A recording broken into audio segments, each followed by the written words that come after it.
Yeah, we are just about back. Give it another minute, and then we'll introduce everyone.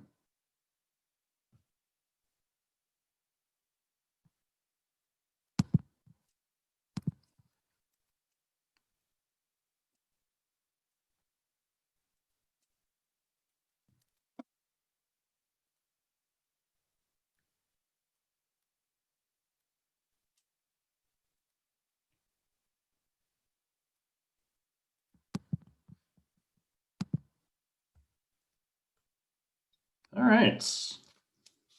Welcome back, everyone.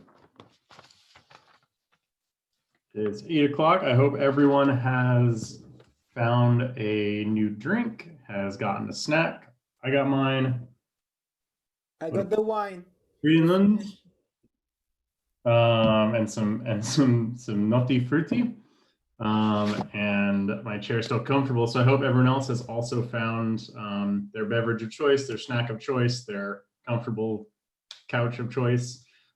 We are back with the second session, with our last session for Pint of Science Festival this year, and we're going to jump right back in. Our first speaker is Irmelin Graham Hansen. We're going to talk about what we can do to fight climate change, and then we'll have Thomas Schulzwald talking about how we can move into a climate-friendly society. So Irmelin is a PhD candidate at the University of Oslo. She studies the relationship between nature and humans and the possibility for adaptation, and also looks at indigenous rights and how to tell the story of climate change. So if you're ready to go, you can start that streaming.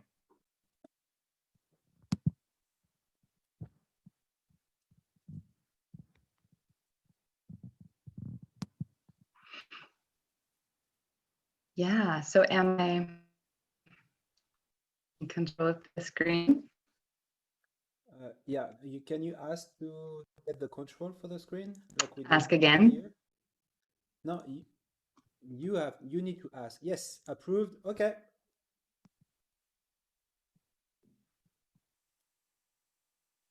All right. Before you start, once again, everyone, please remember, if you have questions, please type them into the Q&A box, and we will have a question session after both of our speakers have presented. All good, Yamalin? Yeah, it's a little bit slow in reacting, it seems. Yeah, that is the downside. Okay. We'll take it as it comes. Right. Hi, everybody, and thank you for the introduction and for the chance to present here this evening. My name is Yamalin. I am doing a PhD at the University of Oslo, and I'm part of the project called Adaptation Connects. And Connects stands for Connecting Old and New Knowledges to Enact Conscious Transformations Towards Sustainability. Quite a mouthful.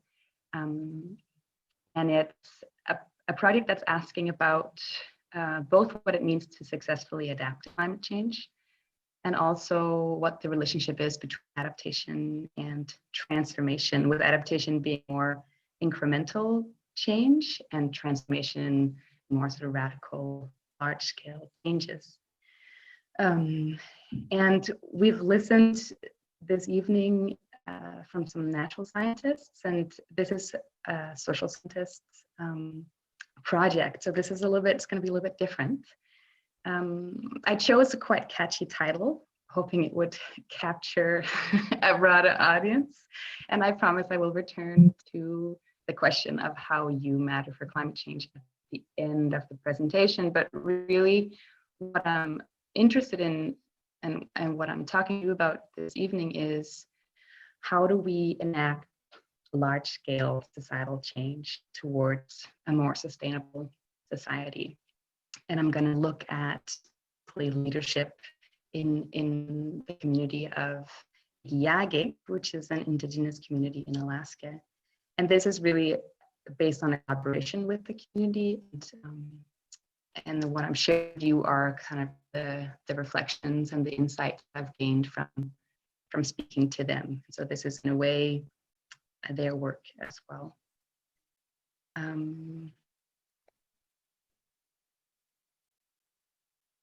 I'm going to just keep the camera on, but let me know if I'm breaking up. Yeah, actually, if you want to stop, the video is really choppy, but we can hear you okay. Okay, then I'll just get off. Let me see here, stop video. Okay, so before I get going, I would like to invite you to reflect a little bit on what climate change is actually. What kind of a problem is it? And if you want to just shoot me some responses in the chat box, that'd be great, just to get the conversation going here. And I'll kind of think with you as well, because oftentimes it's framed as an environmental problem. The climate is part of the environment. It's about changes in the climate. And so this is a very common framing. Now, it was supposed to have shifted. I'm not sure if this is working all that well.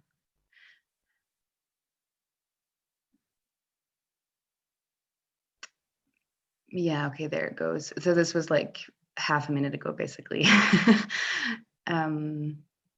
Should we try that I just share my own screen instead?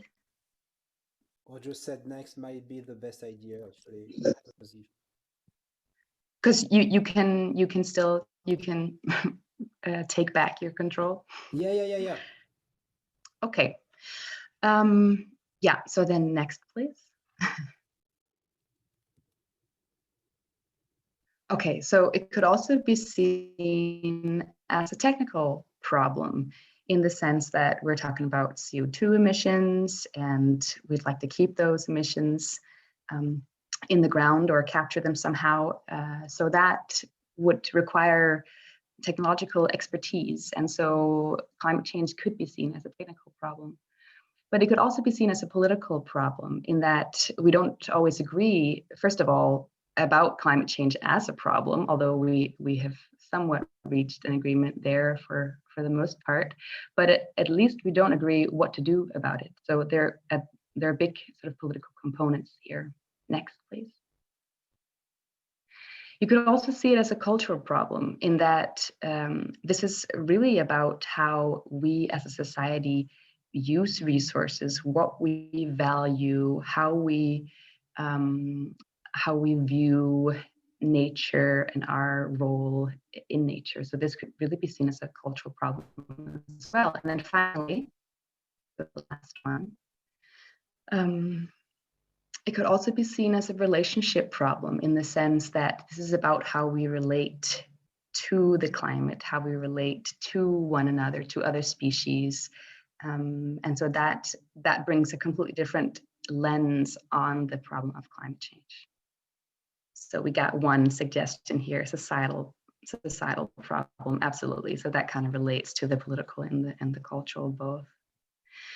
Okay, next slide, please. So I just want to bring this up because how we define problems matters greatly for what kind of solutions we come up with when we talk about climate change. Next, please.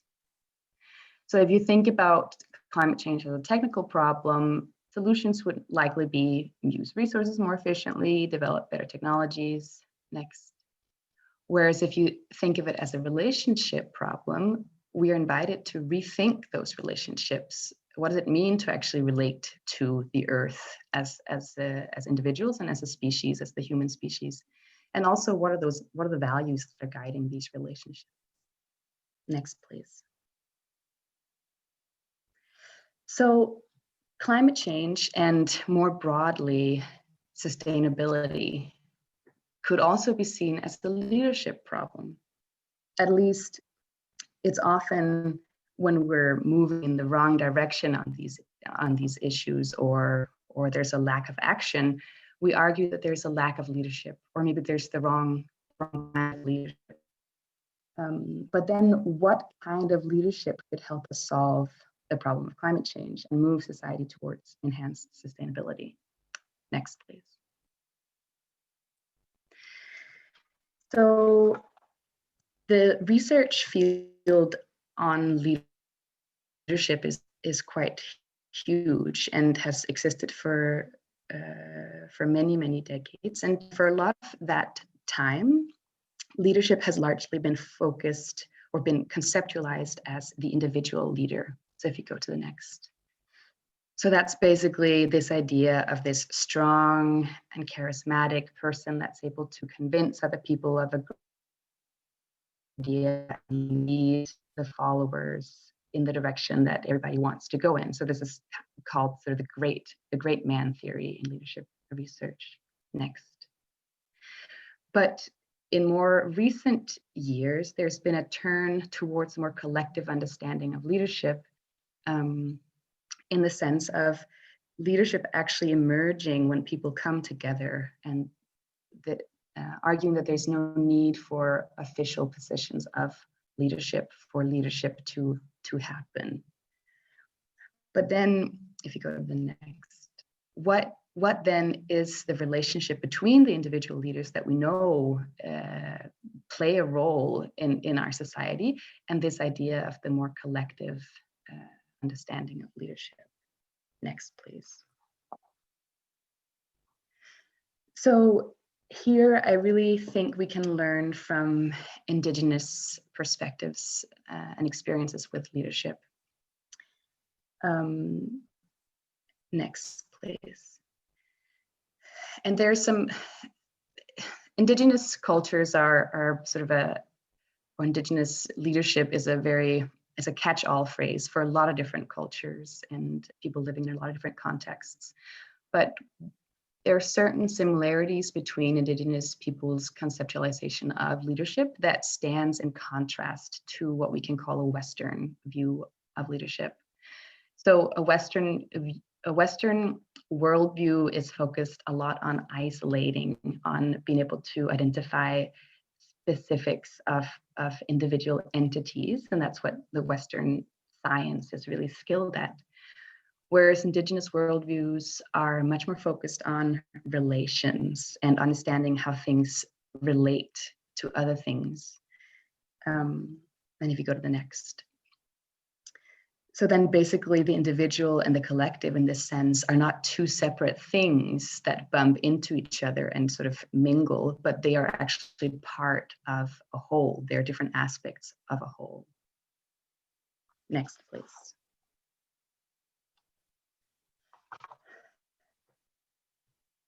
So this is what I've been exploring with the Indigenous community of Yaqik in Alaska. And this community is what I call transformational, and I'll explain that a little bit in just a bit. But just to tell you something about this community, they're located here on the map where the circle is located, and it's in the southwestern part of Alaska. They're very small with just 70 year-round inhabitants, so very, very small.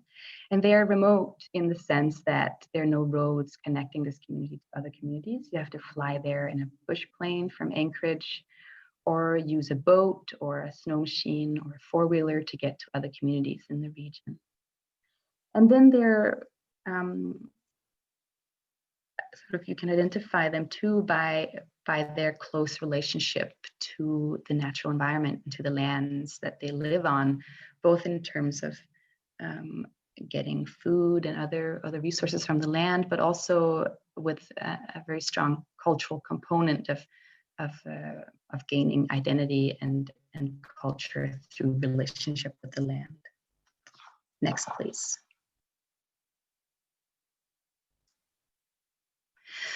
So just to give you a sense of why this community is interesting to look at when we talk about leadership for sustainability and for transforming a society towards sustainability, I want to just highlight 3 community systems that they're actively working to move towards sustainability. So if we look at energy first, in rural Alaska, if you go to the next, energy systems are really highly dependent on fossil fuels, oil in particular. And this means both that fuel is very expensive because of the remoteness of these communities, and also they have low control of sort of accessibility of this resource. So in Igiagig, if you go to the next one, they're working on experimenting with renewable energies and both wind, solar, and hydroelectric. And this both, besides the environmental impact of this shift, it also is, at least in the long term, more economically viable, and it gives the community larger control of their own energy consumption. And in the terms of the context of food, if you go to the next, rural Alaska is characterized by importing or flying in a lot of processed foods, and this has resulted in what's called a nutrition transition, that people are getting a lot of sugars, salts, and fats that are resulting in high rates of diabetes, heart disease, cancers. And in Igiagig, if you go to the next one, besides a high emphasis on subsistence, hunting and fishing, which means going out on the land and hunting and fishing and gathering plants for your own consumption, they have established a greenhouse and a high tunnel and several vegetable gardens that are supporting the community with fresh produce, and also they're able to sell some of that to the nearby lodges. They're sport fishing lodges in the area. And then the last example is in terms of the economy. So if you go to the next, in rural Alaska, again, there's not a lot of employment. People generally depend on subsidies from the government, from the state, or have employment in these what are called sort of boom and bust economies of oil or mining, where people need to leave the community to work. And this both means that money coming in goes just to individual households, and also that the income is quite unstable.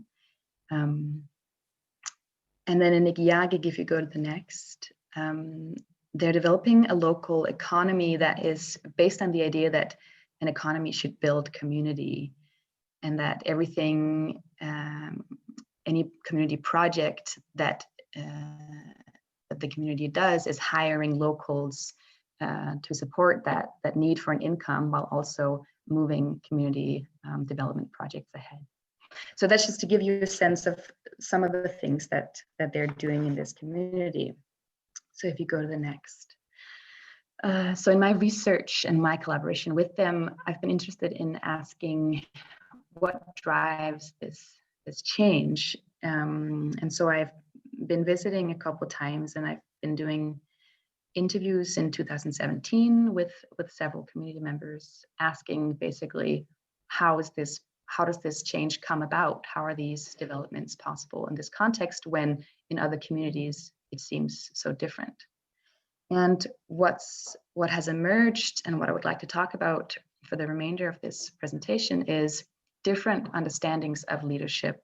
And we have both the individual leader that we've talked about already, but then also leadership through culture, leadership through process, and leadership through integration. So I'll take them in turn. Next, please. So the individual leader is very familiar to most of us. This is the idea of a visionary, courageous, charismatic person that really has a certain skill set that is able to move other people and systems towards a better state. And in Igiagig, there are leaders like that. There's the village council president, her late father, also her late grandmother, all were identified by the community members as people of great leadership capacity in the community. And one community member spoke about this specifically. If you go to the next. He said, sorry, I just need to move this.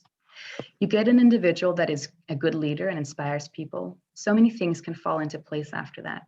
And people will rise up and live up to their potential if they have somebody good to lead them. So there's definitely that component there in Igiagig, right? But it doesn't stop there. So if you go to the next slide.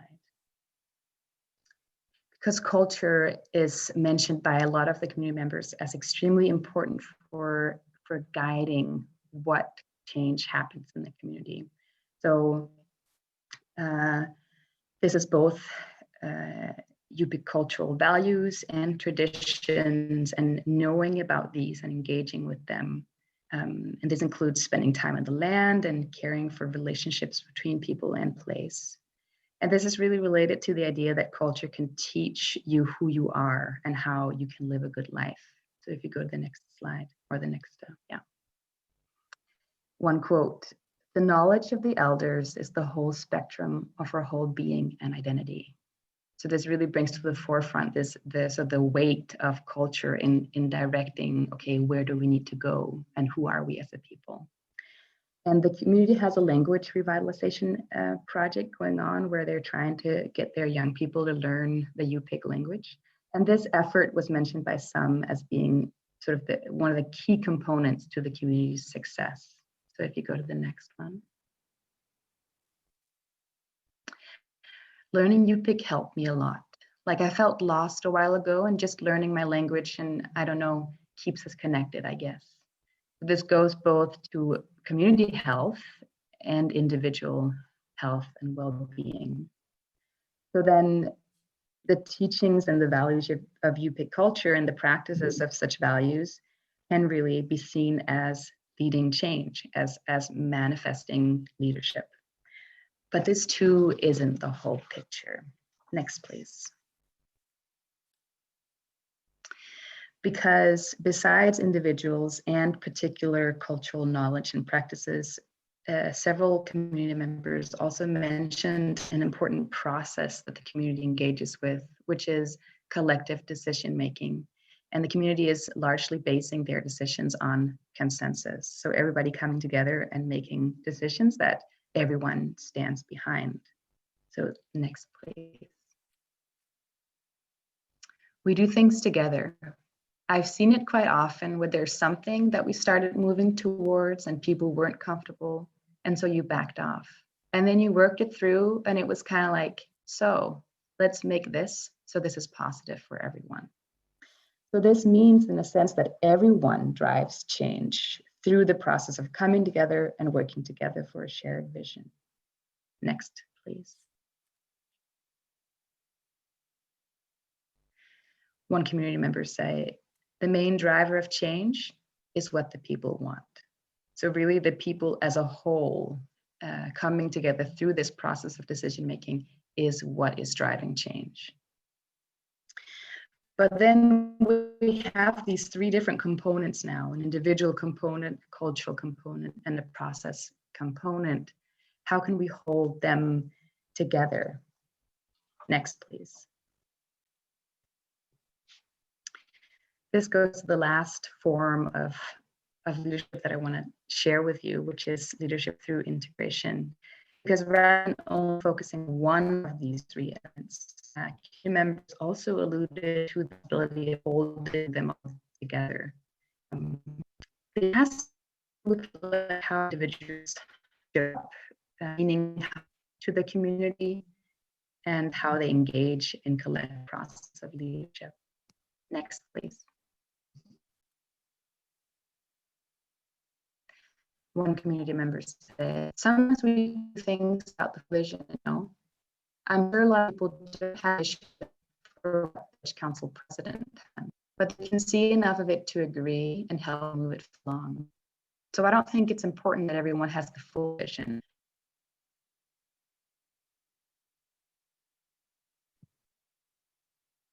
Oh, No, did we lose you? I think we lost her. You lost me, but I'm back. Okay, Can you hear me? Yes. Yes. I got kicked off. I'm so sorry. Is it very choppy? No, it's way better now. It's good. Okay, okay. All right. So to finish this quote, it's not important that everyone has the full vision, but it's important that we all have the same trajectory going.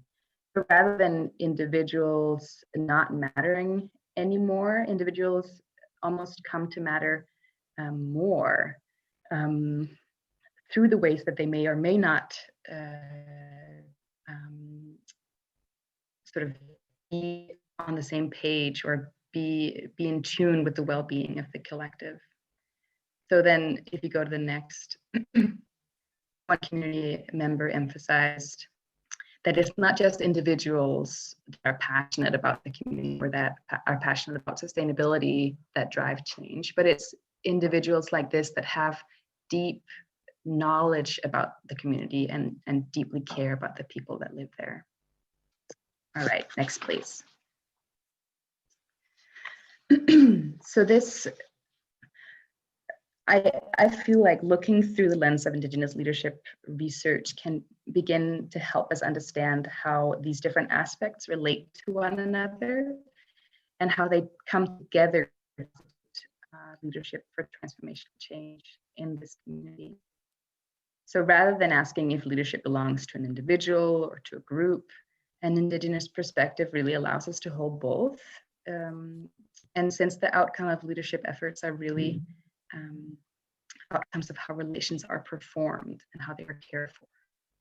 So then, if you go to the next, leaders then really can be seen as individuals that are using their unique gift, whatever it is, as part of them taking responsibility for the well-being of their community, however small or big that community might be, in a way of reciprocating, so giving back the gifts that they've been given. So this is sort of the Indigenous perspective on the question of leadership. Next. So seen in this lens, we can understand transformational change as a process that is continuous and that involves individuals, but acting always in relation to the group. So this is sort of where all these three components come together to create this kind of change. Next, please. So this doesn't mean that Indigenous knowledge or worldviews hold the holy grail for sustainability, or that we should attempt to become Indigenous, if that was even possible. But it does mean, I feel like, that we should learn to listen. Go to the next slide. Learn to listen to the other kinds of knowledges that are out in our world and that have existed for millennia. When we're stuck as a society, stuck in not being able to untangle ourselves of this problem of climate change and unsustainability. It also invites us, if you go to the next one, it invites us to question our own assumptions about what is change, what is leadership, and what is my role in this? Because oftentimes when you start questioning, you can start gaining new insight. And then if you go to the next, it's also an invitation to build bridges between paradigms, because it's not that an Indigenous paradigm is better than a Western, and these are very much in quotation marks, but they have different strengths. And I think there is a great potential in gaining deeper and broader insights on sustainability, climate change, and change in general by trying to build bridges between these different ways of knowing. And then finally, if you go to the last one, this kind of work has to be really respectfully done, because there are no shortage of examples of people that try to take insights from Indigenous people or other marginalized people and use it for their own purposes. So this bridge building needs to be very skillfully done. Okay, so if you go to the next, and this is soon over with, I promise you. So then, what does this mean for how we view the individual in large-scale change processes? Well, if you go to the next one, we're always told that the ways in which we matter are how we act. Do you recycle? Do you eat meat? What we consume, how much we consume. Did you go shopping today?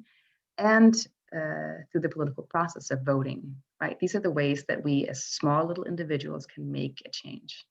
And this is not untrue, but I feel like through my process of working with this community, if you go to the next,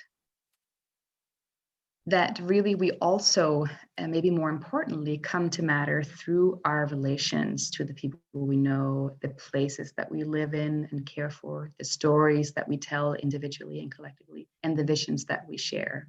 That these are all ways of contributing to a shift or a transformation in culture and therefore in our society. So then, next slide, please. So I promised to return to this question of how you come to matter. Well, I feel like after my whole rant here, the way that you and I come to matter, if you go to the next, is really by practicing our individuality, our unique position in the world. Nobody else has the position that you have. We are so unique in that sense, but how we practice that individuality is important. And I think if you practice it in close connection to the collective well-being, that is really a way of contributing towards increased sustainability and more ethical futures. And the next one. And importantly, I think this work starts with becoming aware of how we matter, all the different ways in which we all matter in this big picture.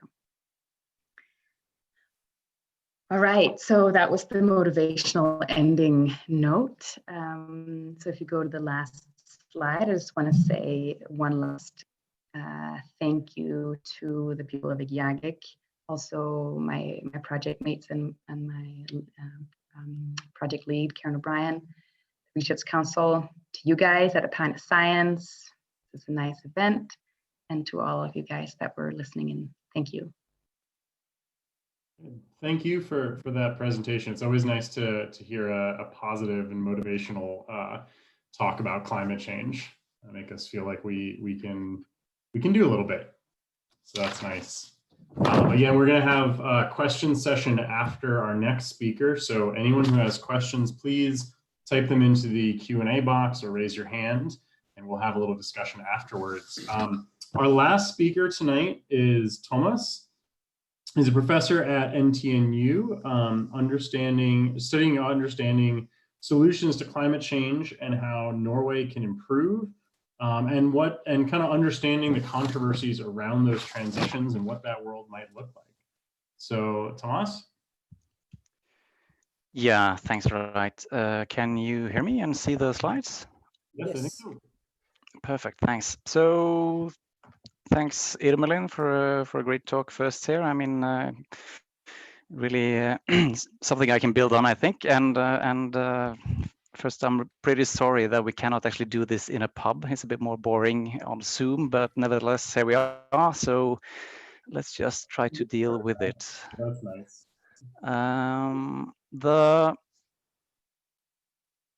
The title that I sort of proposed here is a bit bold, I guess. Transitioning to a climate-friendly society, key challenges and opportunities. And I sort of realized as I were preparing these slides that I might be focusing more on the challenges, unfortunately, than the opportunities. But I'll also try to end on a slightly positive note in the spirit of Irmelin, I guess. But I guess I'll start with a different kind of story, or what I see as a sort of usual story about climate change, transitioning away from a non-sustainable society. I guess you've all seen these sorts of headlines circling often around when the IPCC launches their new reports, these kinds of things. We have these alarmist stories about us all being in a hurry. This particular news report even sort of tells us that the exact year we have is 12, and we better hurry up. If we continue then, the next sort of vision or a part of this story is saying something like that. Okay, we are in trouble, we are in hurry, but we sort of have the solutions. And the solutions that are proposed are then often technological. This resonates, I guess, with one of Emilien's variants of framing the climate crisis issue. So we have the solutions, but wait a minute, there's usually some sort of problem. And the problem that we hear about is usually something along these lines. So we are either missing political will, that's a classic. We are missing public acceptance, either of the sort of knowledge of climate change, or we are missing some technologies, new types of innovation. So I want to problematize this narrative and point to a sort of different one. So I guess I'll zoom out a bit from Irmelin's story. So if you combine our talks, I think you have a good sort of macro oriented vision on this.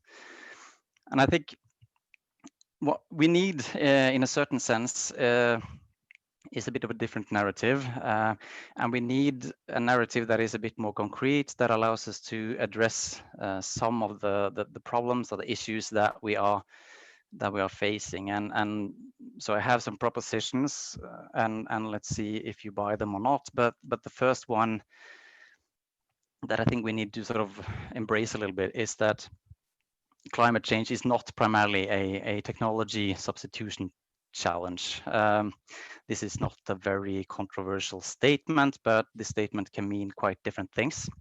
So in sort of my framing of this statement, I mean that it is not about substituting individual technologies, but it is, and I use here sort of the same term that Irmelin used, it is actually about transforming different systems. These systems are not only technological, they are, in my reading at least, they are socio-technical. There's a series of these systems, so it's a huge challenge. It deals with energy, mobility, food, water, healthcare, communication, and they consist of a lot of different elements. They consist of technologies, of course, but they also have social elements, the relations that Irmelin talked about. They have cultural elements. They have material infrastructural elements. There's economy in there, regulation, political elements, and not to forget the kind of actors that we are. Scientific researchers, scholars of many different kinds are sort of part of these systems. So we are researching them, but we are also very much embedded in them. And these systems are complex. I mean, Irmelin, she talked about a society of 70 people, and that is immensely complex. And if we sort of scale that up, the complexity multiplies, of course. There are a range of actors that have multiple interests, and that is important here. Also, these systems, they are not really only located at, say, the local or the national or the transnational scale, because they are located in individual sites, but they are also sort of part of broader national or transnational chains or networks or whatever you want to call them. And of course, just to complicate things even more, these systems that we created do not only impact our climatic system, but they also sort of feed into other environmental systems, which means that we are in trouble not only on the climatic scale, but on a range of other environmental scales as well. One problem, and that is to highlight what we're up against is that these systems are relatively stable. All of this means that we are up against a huge challenge. And then we can ask, I heard several presenters in the first session here say that we should learn from the past, so I should try to echo that. Have we ever done anything like this in the past? Have we ever, on the scale that we need, conducted a human, technological, social, economic, cultural endeavor such as the one we sort of need in light of climate change? Well, historians of science and technology, they are now suggesting that, yes, we have done this once in the past. The bad news is that we're not done doing that yet. And the point here is that some scholars are now beginning to talk about the last, say, 250 years of at least Western societies as a sort of deep transition, a first transition where we moved from a set of societies to another set of societies. And you can argue here that throughout these 250 years, there has been a sort of shared directionality across all the different types of socio-technical systems that we have in different countries, despite all their diversity and differences, specificities, which are hugely important. There has been a constant move towards things like increased labor productivity, mechanization, reliance on fossil fuels, resource intensity, energy intensity, and reliance on global value change. So that is kind of the world we live in. And one way of sort of framing where this brings us is that we have now sort of a dual challenge of, on the one hand, environmental degradation, climate oriented problems, and on the other hand, increasing social inequalities, on a global scale, and they kind of go hand in hand.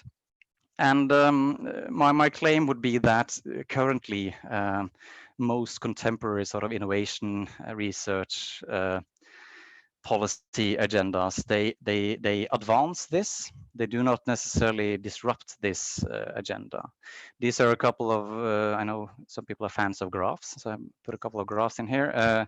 They sort of illustrate some of these challenges. I mean, the graph to the right is pretty interesting. It illustrates on a global level, based on different fuels, that we have sort of never transitioned away from anything. We have added from biomass to coal to gas to hydro to nuclear, but we haven't transitioned away yet from different things. The graph on the left simply illustrates that although we have been through, say, different sort of processes of industrialization, we often talk about them as revolutions, but they sort of have similar directionalities.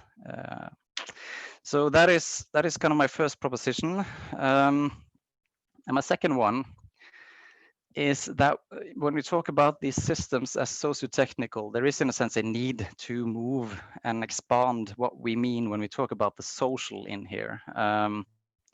And that is a way to start thinking about how to get from these incremental changes, from making a more efficient combustion engine to making a new mobility system.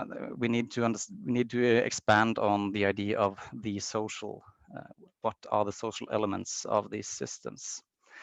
There are some classic stories, often say, pointing to humans in various systems, for instance, as primarily being consumers. Sometimes we are consumers. I've been to the store today. In that instance, I was a consumer, but humans are very often also other things. They are politically sensitive actors. They have a range of rationalities. They are parents. They are teachers. They have jobs. All these things feed into to their their ways of acting in the world. They have relations, as Irmelin nicely pointed out. But in policymaking and also through technology innovation, they tend to be treated primarily as consumers when they try to act on the climate change problem. Second point there, I guess, on decision makers not being only politicians. This relates also to Irmelin's very nice notions of sort of collective decision making and collective leadership. There are a huge variety of actors, from universities to large industrial corporations to bureaucrats, who all have the capacity to act in different ways. So this notion that the problem is, either the consumers or the politicians, this is kind of concealing many of the opportunities that we have to create transformative change. Put in a different way, so the potential to act here is distributed, and the motivations to act, they are multiple, and all of this also points towards the important portions of framing, of sort of how we tell the stories of these things. And when I say stories here, I do not only mean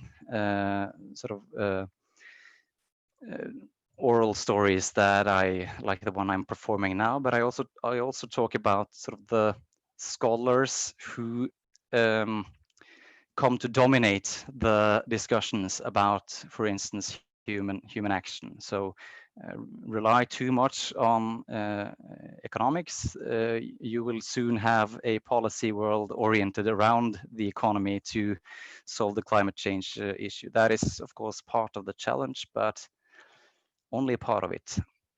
So challenge then is sort of how to bring this into to research, into technology development, into policy development process, how to move from very simple ideas here to more complex ways of thinking about things.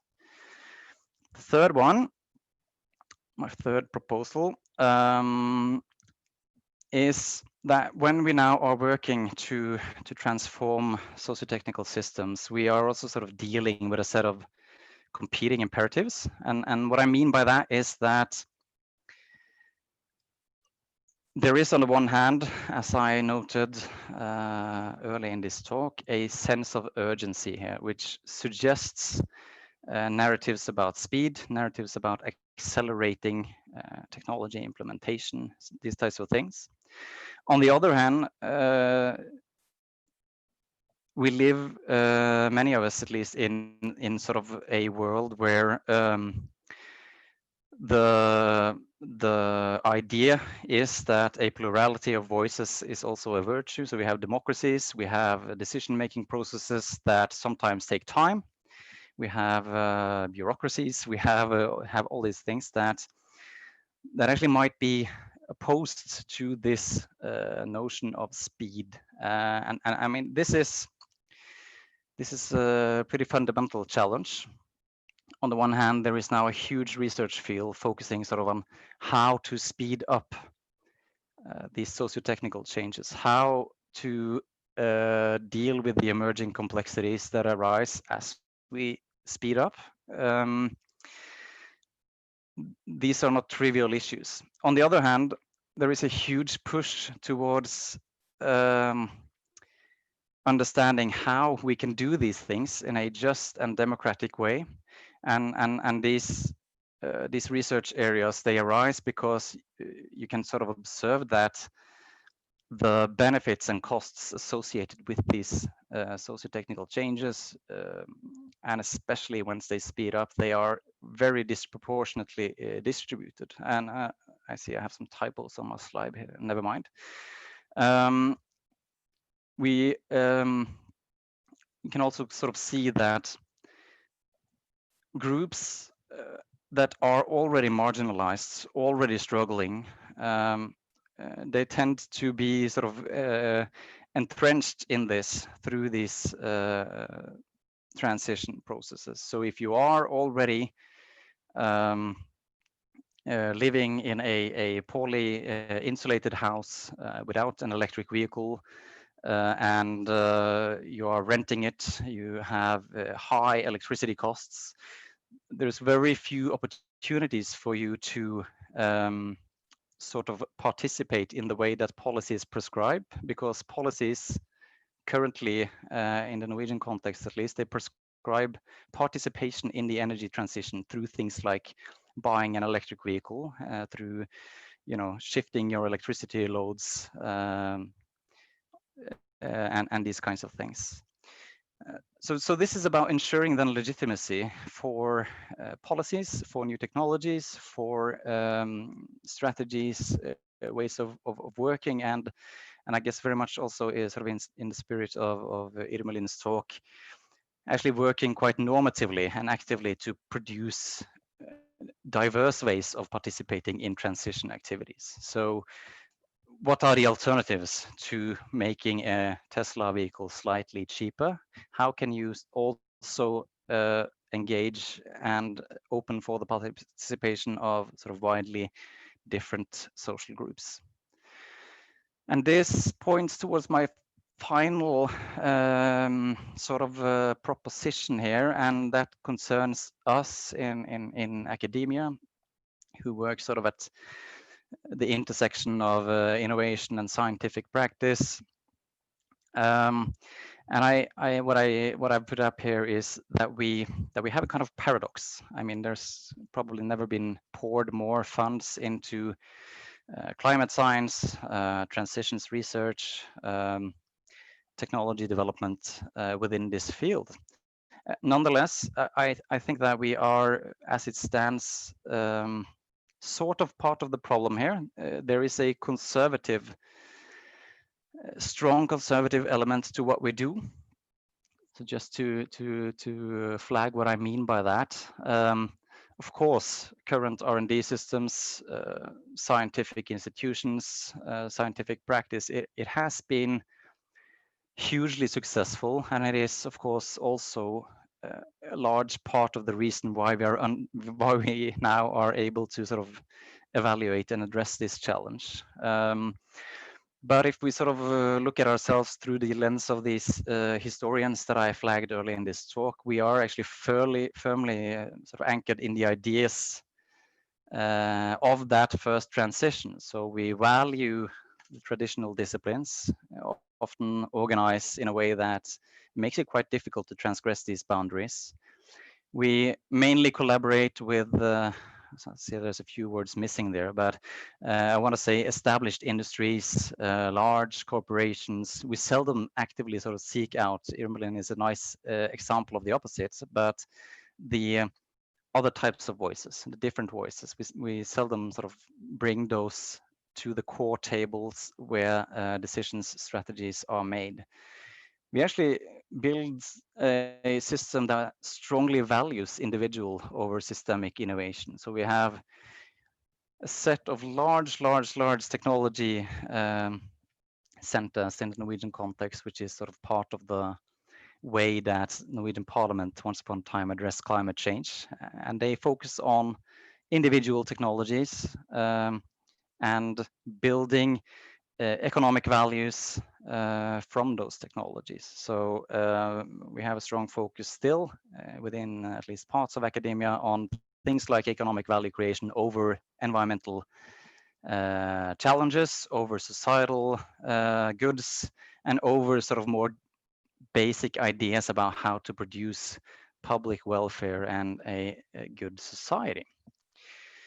So these are this is my pessimism seeping through here, that we have these four propositions.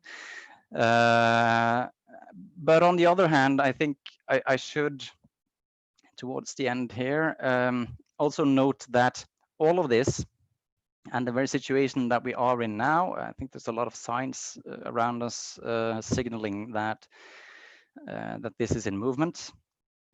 But we need to sort of embrace this relatively historic opportunity that we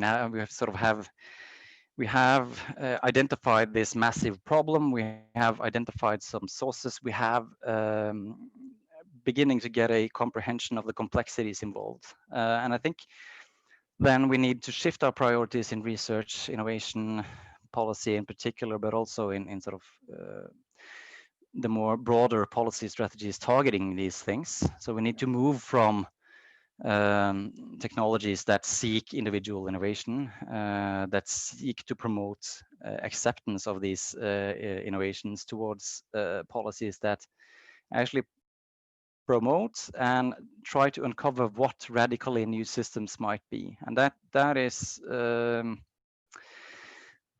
now repeating one of Irmelin's points once again, that we need to ask new questions, very different types of questions.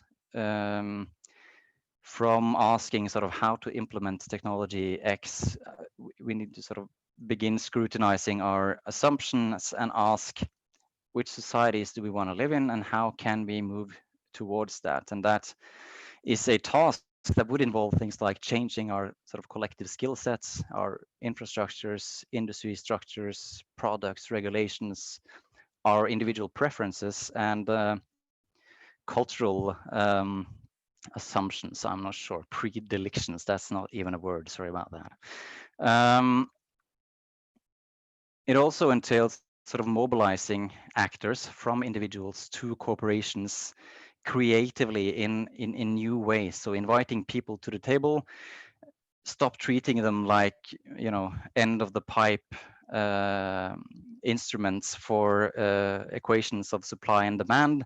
Stop treating them as people who either reject or accept ready-made solutions, but instead sort of work towards embracing what we can call sort of the principles of responsible research and innovation, and this would entail new ways of linking then social sciences, humanities, natural and technical sciences. So as you can see, my solutions here aren't really very concrete, but they point towards something at least, and I think I'll try to end there. So if I'll stop sharing my screen. Thank you so much. That was, despite your statement of pessimism, I think that was actually fairly positive. Thinking about all the different, like at least where we need to go to get to you know, that carbon neutral or you know, improved society. I don't see any questions yet. If you're in the audience, please ask your questions in the Q&A box. But I'll get started with a question, particularly to Norway. You know, Norway is trying to be very climate neutral and very progressive in that sense, with electric cars and everything. But also, a lot of the money in Norway comes from selling oil and gas. So, I guess to both of you, what do you see as from your research background? What do you see as Norway's way to move forward? Do you want to go, Irmelin?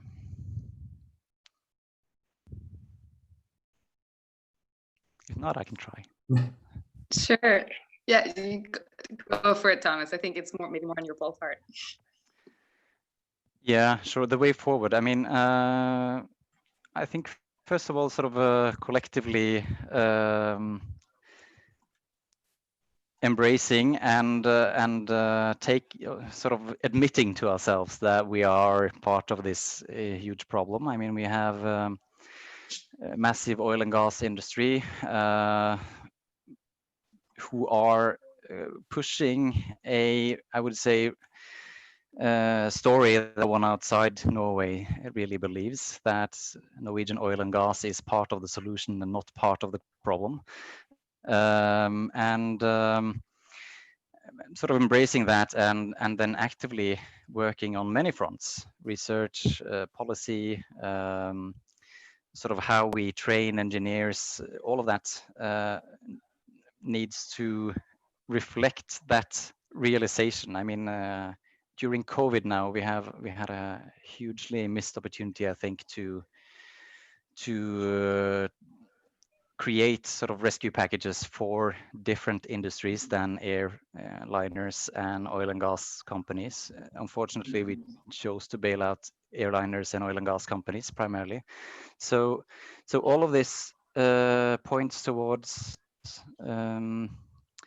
some challenges that we have. Now we have huge competences in these industries that can be mobilized, for instance, in renewable energy, but it's not so easy when that competence really competes with what the oil and gas industry can offer.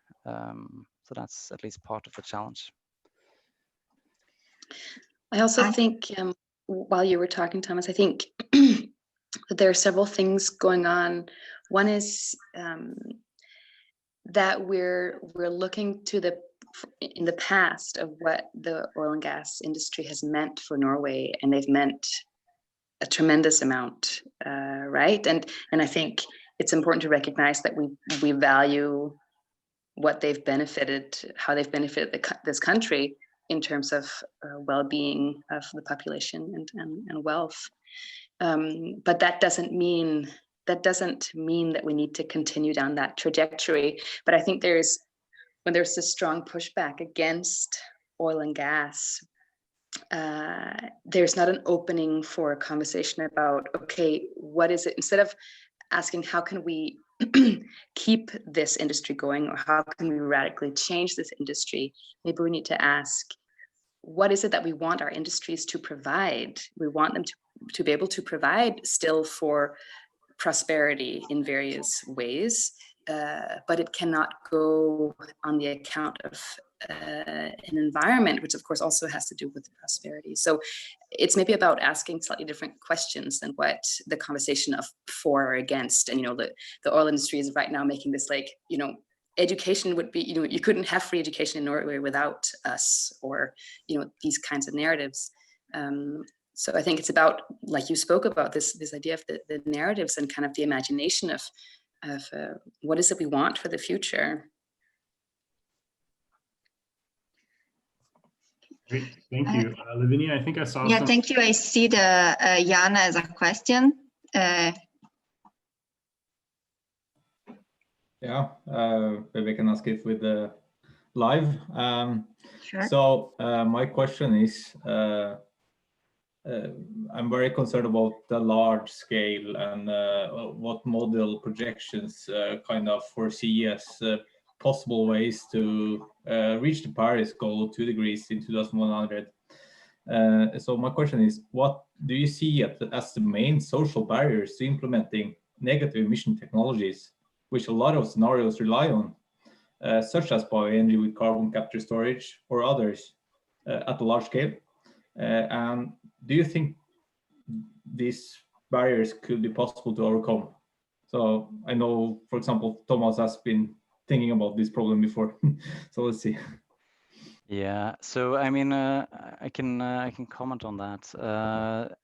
Yeah, I can comment on it in two ways. So I can first take your question at face value and sort of try to address it. I mean, as other technologies to work, carbon capture and storage is in need of a society around it that demands it.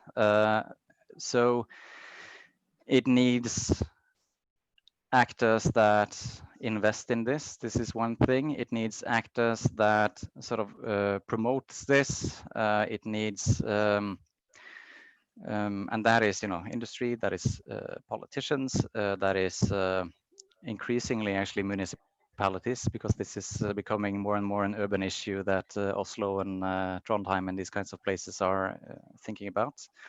So I think, for instance, if we look back, I don't know how long now, 2007, when Jens Stoltenberg talked about his moon landing, that was, I guess, primarily a way of extending, has been framed as a way of extending Norwegian gas industry. And for many actors, I think carbon capture and storage is still perceived that way. So it is a way, it has that reputation of being a technology that would allow us to extend the hydrocarbon economy rather than transition towards something else.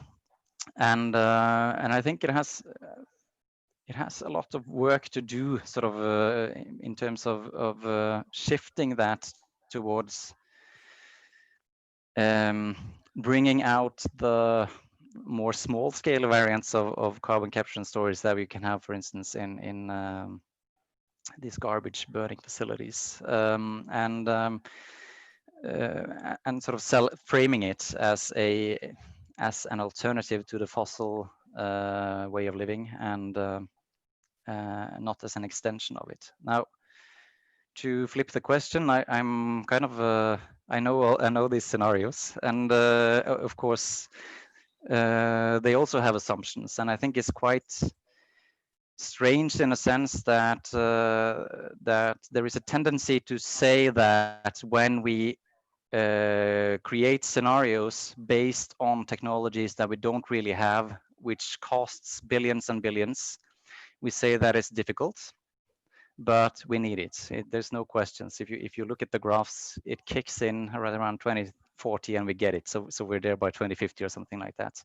But there's a series of sort of competing scenarios that look seriously, for instance, at what you can do with the demand side, with taking seriously all the small changes. And of course, that is also a massive challenge. It is a different kind of challenge. But I think there is a tendency to discard that. Oh, it's not realistic, you know, to transform the way we relate to energy. And whereas these, I would say, utopic ideas about large scale technologies saving us, they are sort of not treated as the utopias that they might be. So yeah, long answer, sorry. Can I just add one comment to that final note, Thomas? I think that was really brilliantly put, and I'm paraphrasing my supervisor here, Karen O'Brien, that it's almost like there's nothing that we cannot do. We can, you know, we landed on the moon, we could put carbon back in the ground or wherever, but changing society, changing social norms, changing culture, that's too high of an order for us. And yet it has happened. You know, you look back at our history, which is not all roses, but has seen huge shifts between one generation to the next in terms of how we perceive what's fair or not, or what's a good life, these big questions. So it's almost like, yeah, there's something there that's a little bit off. So thank you for that note. Thibaut, do you have a question? Yeah, I can try to put that in a question. So we know that it's thanks to the, energy that we are, the society we have now, that we work less, we have a better quality of life, want to live longer. At the same time, we always, like human, we have seen all along our history, always wanting more than the neighbor. So now we say that, I totally agree that we should look at the collective, but how we move to the collective while as well try to, so we fight against the individual view we want more than neighbor. And the same, we want to move away from the energy while keeping the society, because the people don't want to go in recession. So how do we find the solution to this big equation? Or if there's an equation, or if there is one, how long will it take to everybody take conscience of what we do, like every day? That was, like, how long will it take to implement all your ideas? Is that when we speak like our generation, 50, 100 years, 500? Do you have an answer, Emmeline? I have the answer. What I was thinking about when you spoke was that I think we're longing so much for one answer. What will get us out of this crisis? What will shift things around so that we can stop worrying about this and just be happy and live our lives? And I think that the challenge is that this has to happen across the board in so many ways we can't even fathom, and we don't have the imaginative capacity to even imagine what all the solutions will look like. And they won't be, it cannot be a one size fits all, because then, like Thomas was saying, these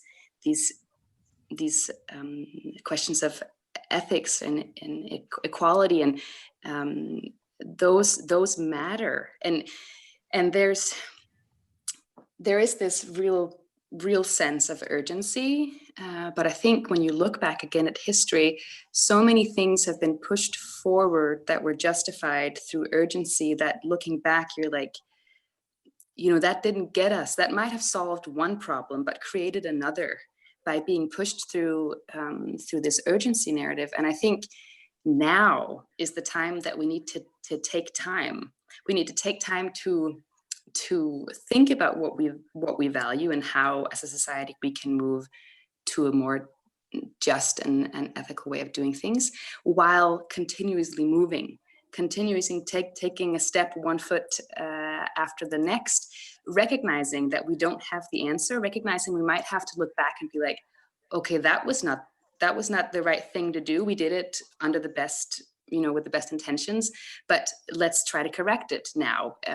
But not getting stuck in this idea of, we just need carbon capture, and then that's what we're going for, and that's going to solve the problem, and then we can consume and live as we did before and be happy. So there's something about recognizing that this does require tremendous change, immense change, and that we will have to give up something for this to happen. I don't know if that answered the question, but Yeah, I make a good insight on. I need to work on that. I think that's great. Did we, we're running a little over. Do we have one more question, did I see, or is that everybody? No more questions. No more hands. Thank you again to our speakers. Thank you to all of you for coming. Tibble, the president of Pint of Science Norway, has some closing remarks, and that'll be it for this year's festival.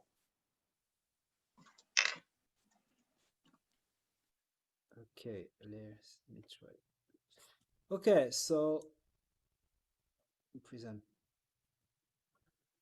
Everything's fine. Yeah. So thanks everybody for it was our first event, Pint of Science Festival in Norway. It has been a long, bumpy road, a lot of uncertainty. Thanks to technology, we managed to have something at least. So that was our most fear, actually. It's like nobody will show up. But we had some viewer, so it's a start. The first year, so we aim only to grow. We only present in 4 cities, and we want to go even like in every major city. On the aim, I can say that for next year, I think we have something Svalbard, so get to it. But all this festival would not be possible with all the work of all the volunteers that helped me. So I contact everybody, and there's even more that need to add. So I can only say thank you to them. Without you guys, I would be not there. So it's thanks to the help of everybody. Just comment of a few minutes, a few hours of idea, brainstorming, giving tips on connection, everything that helped us. But it's only the volunteers. What will be without our speakers of today, the last 3 days? So they took the challenge that we don't do it bar, we do it online. Okay, let's go. And they were here with us to share their science, their view, their passion. So I want to just thank them, and I hope that they come to be a volunteer for Pint of Science or speaker for next time, or that they transmit and bring the message to others that want to share as well their science and passion to others. And once again, I need to thanks all our sponsors and the bar that where we supposed to have been if it was not for COVID. So I hope that next year we can still continue with all of them to bring you a better festival. And actually, I think I need to come.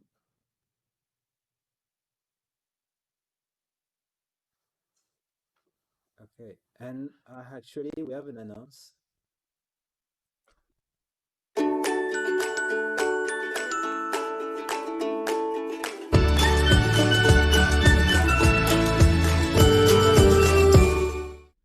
So you can already mark down your agenda that next year actually we have the Pint of Science during the National Day.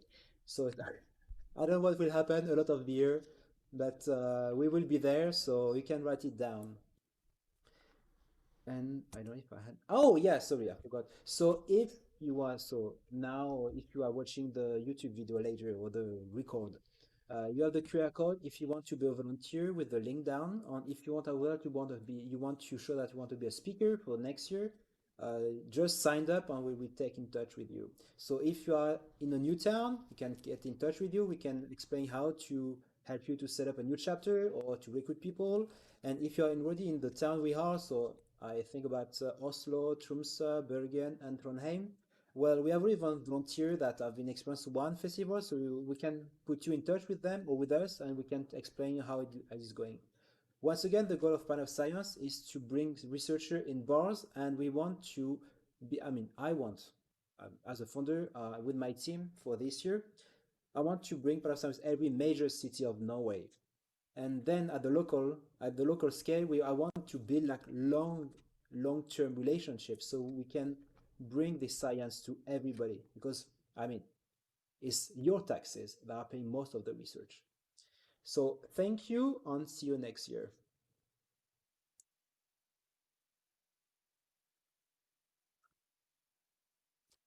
Thank you. Thank you so much for watching. Thanks again to our speakers, to all the volunteers.